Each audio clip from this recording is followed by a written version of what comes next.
Hi, good morning. Myself Ashish Mishra. I am an ex-serviceman.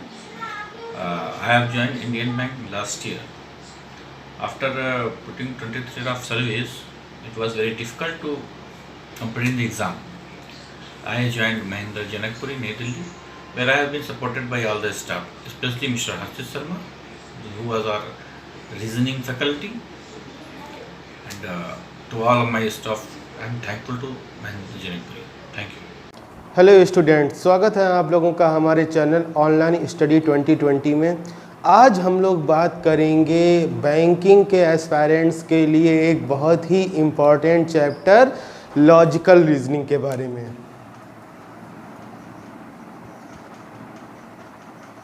अब ये logical वाला portion होता क्या है? अब जैसा कि मैंने आप लोगों को रीजनिंग के फर्स्ट वीडियो में बताया था कि जो रीजनिंग है आप लोगों की वो दो पार्ट में डिवाइड होती है, एक होती है वर्बल और एक होती है नॉन वर्बल।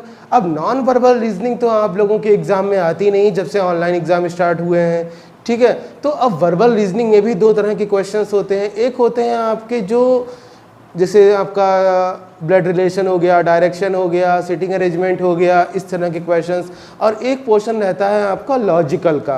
अब ये पोर्शन आप लोगों का सबसे ज़्यादा आता है पीओ के एग्ज़ाम में। अब हम लोग टारगेट कर रहे हैं आरआरबी पीओ, आरआरबी क्लर्क को, आरआरबी का एग्ज़ाम आने वाला है आप लोगों का। तो मैं ये चाह रहा हूँ कि आप लोगों के सभी टॉपिक्स कवर हो जाएँ एटलीस्ट। बात समझ रहे हैं हमारी? मतलब ऐसा ना हो कि मैं सिटिंग अरेंजमेंट की वीडियो ही बनाता हुआ जा रहा हूँ, सिटिंग अरेंजमेंट पूरा कंप्लीट हो गया लेकिन आपको लॉजिकल के बारे में या ब्लड रिलेशन के बारे में या डायरेक्शन के बारे में कुछ पता ही नहीं है, तो वहाँ पर एग्जाम में क्वेश्चन छूट जाएगा आप लोगों का। तो इसलिए मैं आप लोगों के लिए अभी सारे ही टॉपिक्स की वीडियो बना रहा हूँ। आपको सभी का एक ओवरव्यू मिल जाएगा। एग्जाम में क्वेश्चन आएगा तो छूटेगा नहीं, क्योंकि आरआरबी के एग्जाम में बहुत ही ज़्यादा हाई लेवल के क्वेश्चंस नहीं आते हैं, उसमें आते हैं आप लोगों के मॉडरेट से इजी टू मॉडरेट लेवल के क्वेश्चंस। तो इसलिए सारे ही टॉपिक के आप लोगों के सामने क्वेश्चंस हो जाएंगे, तो जिससे कि आप लोग अपना समझ जाओगे कि हाँ भाई इसमें क्या करना है क्या नहीं करना है। बात क्लियर हो रही है? अच्छा, इसके बाद में अब आती है बात, ये जो लॉजिकल के पोर्शन है इसके बाद में मैं आप लोगों के लिए ब्लड रिलेशन डायरेक्शन वगैरह की भी वीडियोस बनाऊंगा। ये लास्ट में इसलिए बना रहा हूँ ब्लड रिलेशन डायरेक्शन की, क्योंकि इतना तो सभी को थोड़ा बहुत पता ही रहता है। तो चलिए हम लोग बढ़ते हैं अपने लॉजिकल के पोर्शन की तरफ। लॉजिकल में 5 पार्ट होते हैं। पहला होता है आपका एजम्पशन,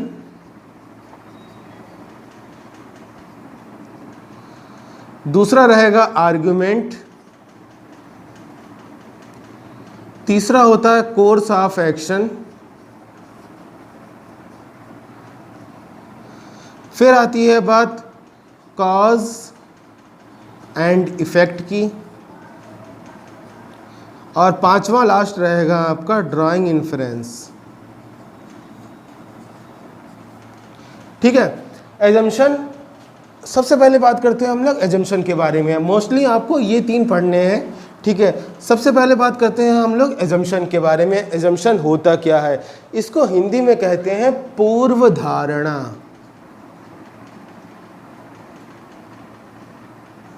क्या कहते हैं इसको हिंदी में? पूर्व धारणा। मतलब किसी भी काम को करने से पहले सोची गई बात, ठीक है। जैसे आप लोग ये हमारी वीडियो देख रहे हो, क्या सोचकर देख रहे होगे कि हाँ हर्षित सर ने वीडियो डाली है तो कुछ अच्छा कुछ नया हमको सीखने को मिलेगा जो हमारे एग्ज़ाम में आने लायक होगा। यही सोचकर आप वीडियो देख रहे हो। आप में से कोई फालतू तो है नहीं जो एक फालतू में वीडियो देख रहा हो या फालतू में क्लास में आए हमारी वगैरह वगैरह, ठीक है। लेकिन जो लोग वीडियो नहीं देखेंगे हमारी, वो उन्होंने पहले ही अपने माइंड में सेट कर लिया कि हाँ भाई इन्होंने कोई ढंग की वीडियो नहीं बनाई होगी या ये हमारे एग्ज़ाम ओरिएंटेड नहीं है, यानी उनका एजम्पशन क्या हो गया? नेगेटिव। और जो आप देख रहे हो आपका एजम्पशन है पॉजिटिव। तो एजम्पशन हमारा या तो नेगेटिव होगा या तो पॉजिटिव होगा। अब एग्जाम में क्वेश्चन कैसा आएगा? एग्जाम में आप लोगों के सामने एक स्टेटमेंट दे रखा होगा जिसमें कोई ना कोई बात कही जा रही होगी, उसके नीचे आपको एजम्पशंस दे रखे होंगे। वो 2 एजम्पशंस हो सकते हैं, 3 हो सकते हैं, कितने भी एजम्पशन हो सकते हैं, मोस्टली 2 ही आते हैं। अब इस स्टेटमेंट के थ्रू आपको देखना है कि इन दोनों में से कौन सा एजम्पशन सही है, कौन सा गलत है। स्लॉक्स वाले ऑप्शन होंगे आपके पास। पहला ऑप्शन होगा ओनली फर्स्ट इम्प्लिसिट। इम्प्लिसिट का मतलब होता है निहित है, मतलब सही है। सेकंड ऑप्शन होगा आपके पास ओनली सेकंड इम्प्लिसिट। थर्ड होगा आपके पास आइदर फर्स्ट और सेकंड इम्प्लिसिट। फोर्थ ऑप्शन होगा आपके पास neither first nor second implicit. और फिफ्थ होगा both first and second implicit. ठीक है, तो कुछ इस तरह से आप लोगों के पास ये 5 ऑप्शन होंगे। क्लियर हो गई इतनी बात? आप फिर से एक बार बता रहा हूँ, आपके पास एक स्टेटमेंट होगा जिसमें कोई भी बात कही जा रही होगी, नीचे 2 एजम्पशन होंगे आपके पास। आप लोगों को इन 5 में से अपना आंसर लगाना है। अगर सिर्फ पहला सही है दूसरा गलत है तो ओनली फर्स्ट, सिर्फ दूसरा सही है पहला गलत है ओनली सेकंड, दोनों के बीच में आइदर और बनना है तो आइदर फर्स्ट और सेकंड, दोनों के दोनों ही गलत है यानी दोनों के दोनों फॉलो नहीं कर रहे हैं तो neither first nor second, and दोनों के दोनों ही फॉलो कर रहे हैं तो बाबू इसका आंसर आएगा क्या? Both follows. क्लियर?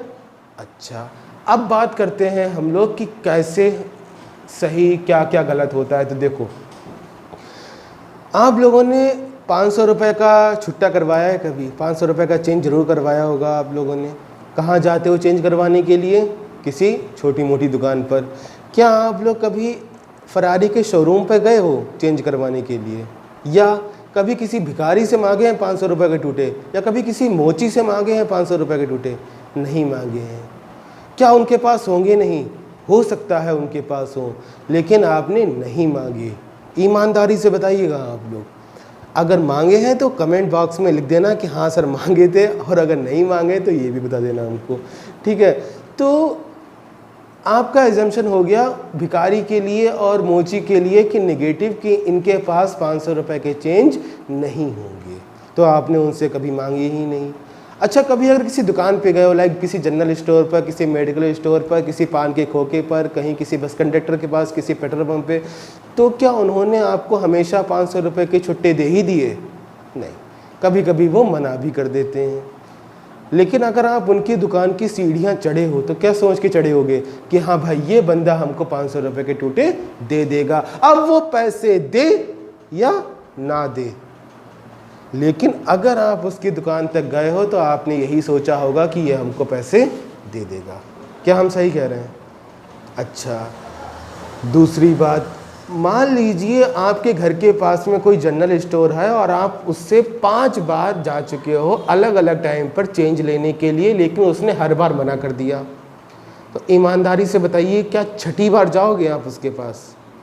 नहीं जाओगे, क्योंकि उसके लिए आपका एजम्पशन हो गया नेगेटिव। आप पहले से ही ये सोच लोगे कि ये बहुत हरामी आदमी है, ये हमको पैसे नहीं देगा। भले ही छठी बार में वो आपको पैसे दे देता, लेकिन आप छठी बार उसके पास जाओगे ही नहीं। वजह, एजम्पशन हो गया आपका नेगेटिव। क्लियर है इतनी बात? आप लोगों ने एक कहावत सुनी होगी, first impression is the last impression. क्या है उस कहावत का मतलब? यानी पहली बार में अगर आपने अपना इम्प्रेशन गलत जमा दिया तो सामने वाले का जो एजम्पशन है वो आपके लिए नेगेटिव हो जाएगा और फिर वो आपसे कोई काम करवाएगा ही नहीं। बात समझ में आ रही है आप लोगों को? आगे बढ़ते हैं हम लोग। द ओनली वर्ड का यूज़ अगर कभी किसी एजम्पशन में होता है तो कभी भी वो एजम्पशन आपका सही नहीं हो सकता। स्टेटमेंट जैसे लिखा हुआ है कि भारत ने आतंकवाद रोकने के लिए पड़ोसी देशों से बात की।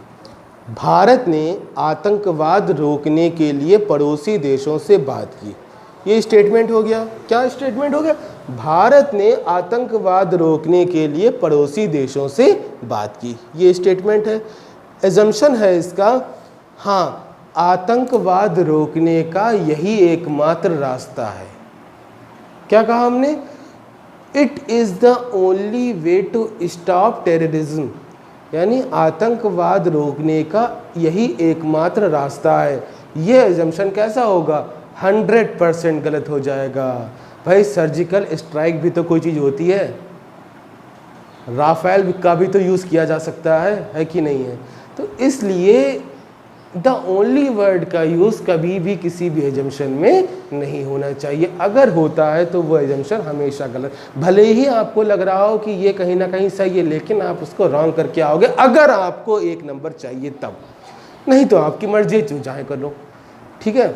इसके बाद में हमेशा उसी पर्सन की तरह सोचना होता है हमें जिस पर्सन के बारे में बात हो रही होती है हमारे स्टेटमेंट में, यानी अपनी फीलिंग हमको नहीं लगानी है। अब उसी पर्सन के बारे में सोचना है, किस पर्सन के बारे में सोचना है, क्या क्या बात है। जैसे हाँ, तो सभी लोग अपने घर वालों को तो जानते ही होंगे, पापा मम्मी, बड़े भाई बड़ी बहन, सभी को। तो अगर आपको कहीं जाना है, कहीं जाते हो आप लोग, तो वो क्या कहते हैं, शाम तक अपना जल्दी आ जाना, या अगर कहीं आप बाहर जा रहे हो, ठीक है, तो क्या कहते हैं कि ट्रेन से हाथ बाहर मत निकालना, चलती ट्रेन में चढ़ना मत, चलती बस में चढ़ना मत, कोई कुछ दिखाना मत, और मोबाइल का ध्यान रखना, बैग का ध्यान रखना, वगैरह वगैरह आप लोगों से कहा जाता है। लेकिन ईमानदारी से बताइए, क्या ऐसा हो पाता है? नहीं हो पाता। कुछ आप कर नहीं पाते और कुछ आप करना नहीं चाहते। लेकिन अगर उन्होंने कह के भेजा है तो क्या कह के भेजा होगा कि आप उनकी बात मानेंगे। अब आप उनकी बात माने या ना माने, उनका अजम्पशन तो पॉजिटिव ही है अगर उन्होंने आपसे कहा है। अच्छा, कभी कभी आपने ये भी देखा होगा, अगर आपके दोस्त का बर्थडे है, ठीक है, या आपके दोस्त के यहाँ किसी की शादी है, आपको जाना है, तो फिर पापा या मम्मी क्या कहते हैं कि शाम को जल्दी आ जाना, या 7 बजे तक आ जाना, या 8 बजे तक आ जाना? नहीं कहते हैं। फिर वो कुछ, फिर वो ये कहते होंगे, जाओ तुम्हारी मर्जी है, करो जाके, कुछ भी बात तो तुम्हें माननी है नहीं, है कि नहीं? क्योंकि उनका अजम्पशन हो गया नेगेटिव। अगर कनेक्ट कर पा रहे हो तो जरूर बताना हमें कमेंट बॉक्स में आप लोग, ठीक है। अगर नहीं कनेक्ट कर पा रहे हो तो ये भी बताना, जरूर बताइएगा हमको। क्लियर हो गई इतनी बात? यानी बार बार क्या कह रहा हूँ मैं? पहली बात तो आपका अजम्पशन पॉजिटिव होना चाहिए, दूसरी बात द ओनली वर्ड का यूज नहीं आना चाहिए, और तीसरी बात आती है, अगर स्टेटमेंट में किसी और बंदे के बारे में बात हो रही है तो आप लोगों को उसी की तरह सोचना है, अपनी फीलिंग नहीं लगानी है। बात समझ रहे हैं? अगर पापा आपसे कुछ कह रहे हैं तो आप ये सोचो कि उनका एजम्पशन क्या रहा होगा आपके लिए। अगर मम्मी आपसे कुछ काम करने के लिए कह रही हैं तो सोचो उनका एजम्पशन क्या रहा होगा आप करने के लिए। अगर आप 2 या 3 भाई बहन हो तो देखा होगा आपने, मम्मी किसी एक पर्टिकुलर बंदे से ही कहती होंगी कोई काम करने के लिए। क्यों? क्योंकि उन्हें पता है कि ये आदमी, ये बंदा, ये लड़का या ये लड़की हमारा काम कर देगा या कर देगी। दूसरा जो नहीं काम करता है उससे वो नहीं कहेंगे। जैसे परिवार में कोई एक आदमी ही गाड़ी चला लेता है तो सभी लोग उसी से कहेंगे गाड़ी के लिए ले चलने के लिए। बात समझ रहे? कनेक्ट कर पा रहे हो हमारी बात को? जो गाड़ी चला ही नहीं पाता है उससे क्या, यानी उनका एजम्पशन उस बंदे के लिए नेगेटिव हो गया जो गाड़ी नहीं चला पाता है, और उस बंदे के लिए पॉजिटिव हो गया जो गाड़ी चला पाता है। अगर 2 बंदे गाड़ी चला पाते हैं तो उस बंदे से कहेंगे जो हाँ अच्छी गाड़ी चला पाता है, और दूसरी बात जो जा सकता है उनके साथ, जो हरामखोरी नहीं करता है, उस बंदे से नहीं कहेंगे जो हरामखोरी करता है। बात समझ में आ रही है आपको? यानी एजम्पशन आप लोगों का हमेशा पॉजिटिव होना चाहिए। अगर नेगेटिव हो गया तो कभी भी वो एजम्पशन गलत सही नहीं होगा, हमेशा गलत होगा। दूसरी बात द ओनली वर्ड का यूज़ नहीं होना चाहिए, और तीसरी बात उसी पर्सन की तरह सोचना है हमें जिस पर्सन के बारे में बात हो रही है हमारे स्टेटमेंट में। क्लियर है? अच्छा, अब जरा बात, ये तो बात रहेगी समझने वाली। अब बात करते हैं जरा हम लोग अपने क्वेश्चंस की। अब जैसे स्टेटमेंट अगर हमारे पास लिखा हुआ है, एक कंप्यूटर सेंटर ने एडवर्टाइज किया कि कंप्यूटर से जुड़ी किसी भी प्रॉब्लम के लिए हमारे हेल्प डेस्क से संपर्क करें। यानी कंप्यूटर से जुड़ी, फिर से बोल रहा हूँ, कंप्यूटर से जुड़ी किसी भी प्रॉब्लम के लिए हमारे सहायता डेस्क से संपर्क करें। ये स्टेटमेंट था हमारे पास। पहला एजम्पशन है उस कंप्यूटर सेंटर के पास कंप्यूटर से जुड़ी हर एक प्रॉब्लम का सलूशन अवेलेबल होगा। फिर से बोल रहा हूँ, उस कंप्यूटर सेंटर के पास कंप्यूटर से जुड़ी हर एक प्रॉब्लम का सलूशन अवेलेबल होगा। हाँ भाई, बिल्कुल सही है, क्योंकि भाई उस कंप्यूटर सेंटर वाले ने तो यही सोचा होगा कि उसके पास हर एक प्रॉब्लम का सलूशन अवेलेबल होगा, अब चाहे हो या ना हो, लेकिन उस बंदे ने यही सोचा होगा। दूसरा स्टेटमेंट है हमारे पास कि अगर प्रॉब्लम की रिपोर्ट इमीडिएटली ना दी जाए तो प्रॉब्लम का सलूशन पॉसिबल नहीं है। अगर प्रॉब्लम की रिपोर्ट इमीडिएटली ना दी जाए तो प्रॉब्लम का सलूशन पॉसिबल नहीं है। तो ये वाला एजम्पशन हो जाएगा हमारा गलत, क्योंकि यहाँ पर इमीडिएटली वर्ड ने गलत कर दिया। भाई बहुत सिंपल सी बात है, बहुत सिंपल सी बात है। कंप्यूटर है हमारा या मोबाइल है, अब वो ऐसा तो है नहीं कोई इंसान है, कैंसर आज फर्स्ट स्टेज पे है, कल लास्ट पे हो जाएगा, फिर मर जाएगा, ऐसा तो नहीं है ना। कंप्यूटर मेरा आज से ही करवाऊँ, कल से ही करवाऊँ, परसों से ही करवाऊँ, कोई फ़र्क नहीं पड़ता। क्लियर है? तो इसलिए यहाँ पर ओनली फर्स्ट इम्प्लिसिट आंसर आएगा। ठीक।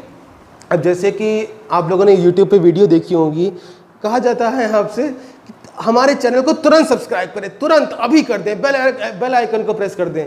तो भैया अगर आप नहीं कर रहे हो तो क्या दिक्कत है, आप 4 वीडियो देखने के बाद करो उनकी। या आपने हमारी वीडियो अगर देख रहे होगे तो कई लोगों ने सब्सक्राइब भी नहीं किया होगा। तो अब ऐसा तो है नहीं कि अगर मैंने आपसे कहा था कि तुरंत सब्सक्राइब करें या अपने फ्रेंड्स को शेयर करें तो तुम्हें करना ही करना है। अगर आप 4 वीडियो देखने के बाद करेंगे तब भी कोई दिक्कत वाली बात नहीं। लेकिन हमारे चैनल को अगर आपको इसी तरह की और अच्छी अच्छी वीडियो चाहिए तो प्लीज़ सब्सक्राइब कर दीजिएगा, वीडियो को लाइक भी कर दीजिए और अपने फ्रेंड्स के साथ शेयर भी कर दीजिए। तो चलिए अगली वीडियो में हम लोग बात करते हैं अजम्पशन के क्वेश्चंस की और आर्गुमेंट के हमारे थ्योरी की। तो अजम्पशन के क्वेश्चंस मैं लेकर आऊँगा आप लोगों के साथ अगली वाली वीडियो में। और तब तक के लिए अगर आपको कहीं से कुछ क्वेश्चंस मिलते हैं तो इस वीडियो पे कमेंट बॉक्स में कमेंट कीजिएगा उन क्वेश्चंस को, तो अगली वीडियो में मैं उनका सलूशन भी ज़रूर आप लोगों को बताऊंगा। ठीक रहेगी इतनी बात। और अगर आपको वीडियो अच्छा लगा है तो पहले भी कहा मैंने, लाइक कीजिएगा, चैनल को सब्सक्राइब कीजिए और हंसते रहिए, मुस्कुराते रहिए। Thank you class.